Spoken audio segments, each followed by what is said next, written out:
at this point, we actually have to go back not the truth here, but we have to go back to Swope Parkway in the 1950s. And actually, while we're stopped, we actually just did a very interesting bike through Kansas City's African American history. I don't know if you noticed, but so we came through the 18th and Vine district.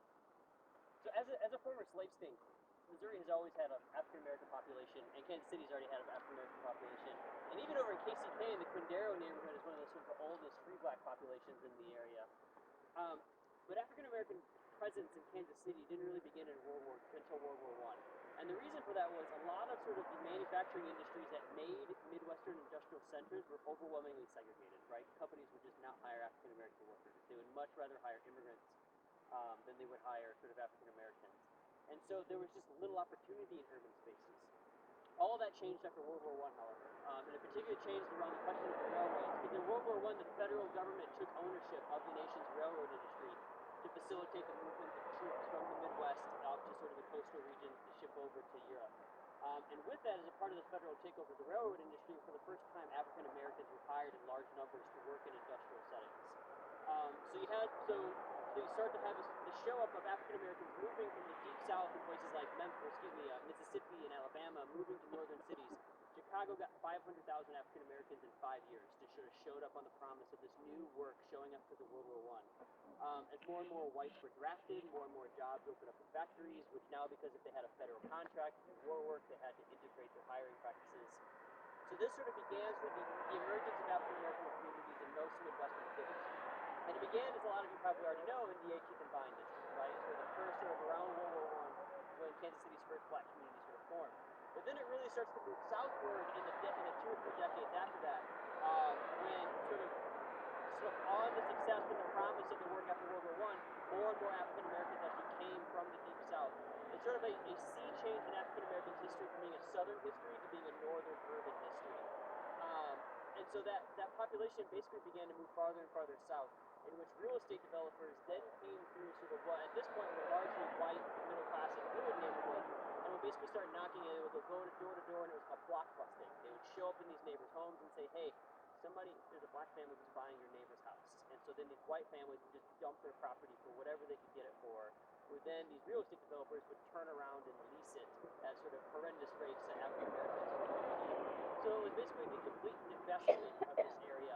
And we actually saw this, that everybody see the synagogue you pass by, that's no longer in use. It's now an African American Pentecostal church, sort of speaking the ways of the neighborhood has turned over. So we see that sort of the changing sort of demographic and political landscape. And to understand where Al-Inshirah comes in, is we have to actually go to the 1950s in Swope Parkway, when a mosque of the Nation of Islam was formed in 1950 at like 2714 Swope Parkway.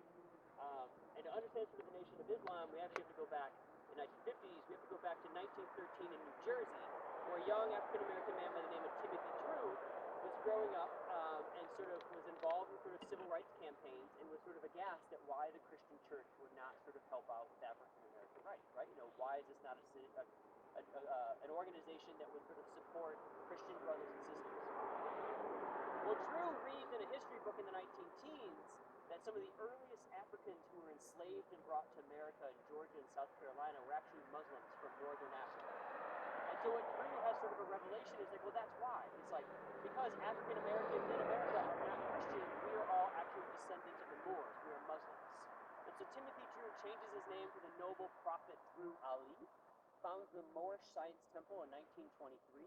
And by the 1930s, running out of his home base in Chicago, he moves from just seeing where Chicago becoming a center of black African American culture, moves to Chicago and runs about 80 temples with about 200,000 members throughout the Midwest.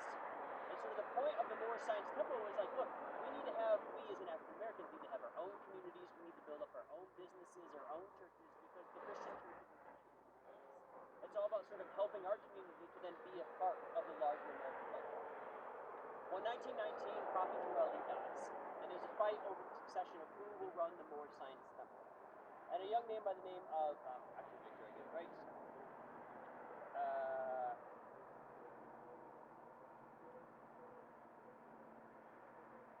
Wallace Fard Muhammad.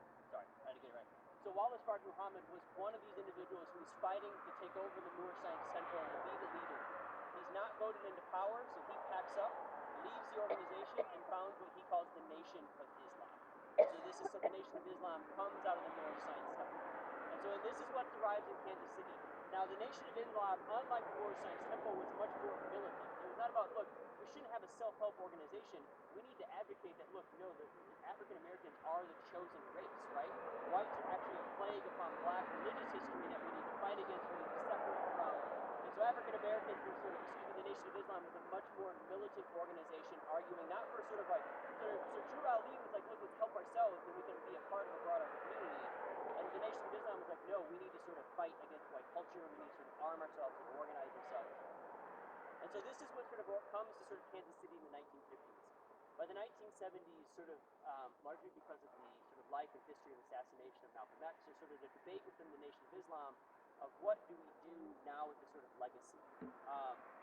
Louis Farrakhan, who becomes the head of the Nation of Islam, increasingly becomes more and more radical in his theology. He sort of argues that the whites are actually sort of a religious plague upon the land, and that sort of blacks are the chosen people, and that sort of there's a race war that's developing. And so there's actually, in the 1970s, there's a split within the Nation of Islam between those who say, like, no, this is actually a religious movement for us. Like, we actually, we believe deeply in the tenets of Islam and Muhammad. We don't want to politicize this any more than it's already been politicized. And so there's actually an exodus from the Nation of Islam of a lot of sort of devout Muslims. And this is where the Al-Inshirah comes from, is that in 1982, it was founded by a breakaway group who left the Nation of Islam temple mosque in Swope Parkway for it to sort of found itself as sort of a more spiritual center as opposed to the political center that the Nation of Islam has been founded. Another reason for this change is that by the 1970s, there actually are sort of what we might call sort of indigenous immigrant Muslims who are moving to Kansas City for the first time from Somalia and Bosnia, who sort of are that these centers are sort of saying, like, look, because we are Islamic, we're not sort of, we're not like a race organization, we are a religious organization. We need to found centers that will bring in these new movements as they move through the area. So this is partly what sort of Al-Inshirah was hoping for, was to be a space in which Safazi and Somalians were moving to the area so it can become a part of their religious community as well. So it's been here since 1982. It still has that kind of balance between social service and political activism and religious activism. One of the largest things they do is they have a scholarship fund. They have annual fundraisers where they raise scholarships for members of the black community who sort of want to attend college or completed BBQ. But again, so it's, you can see just sort of the diversity sort of within the way in which urban spaces generate religious diversity. So this now affiliates not with the Nation of Islam, but with the worldwide Sunni Muslim Association. So they can identify themselves now as Sunni Muslims, as opposed to being a part of a sort of an African American religious heritage. So yeah, sort of the malleability and change sort of in certain places. So that's the sensitivity. So are you saying that the Al-Inshirah in general, that's the overarching term? Is this not the name for this location? Al-Inshirah is the... No, it's the name of this. It's the name of this location. Okay. Sorry, they're part of it's called the Muslim American Association, which is a explicitly religious organization. So the Nation of Islam is as much a political organization as it is a religious one, right? But Sunni is more akin to what, like a Protestant denomination. So it sounds like it's much more racially integrated. It wants to be. It's still primarily African American, but it says it welcomes sort of Muslims from any Sunni Muslim from anywhere in the world. But its legacy is still yeah. So yeah, so that's it. The 12 mile tour actually goes. There's a Noor Science Temple still in existence in KTK, so they stopped by that over there. But we stopped by this over here, which is connected to that history, obviously. All right. How's the phone looking?